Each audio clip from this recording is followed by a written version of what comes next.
Hello, in this tutorial, I'll demonstrate how to utilize the Image Validate Size feature in the settings of the Advanced File Upload field in bit form. Let's begin. Access the settings of the Advanced File Upload field. Enable the Image Validate Size option.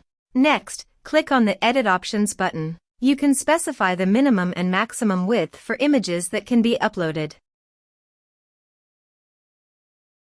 You can also define the minimum and maximum height for acceptable images.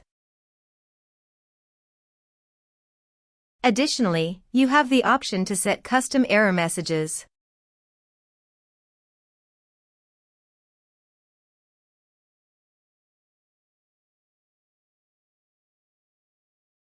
Now, let's test the functionality by uploading some images.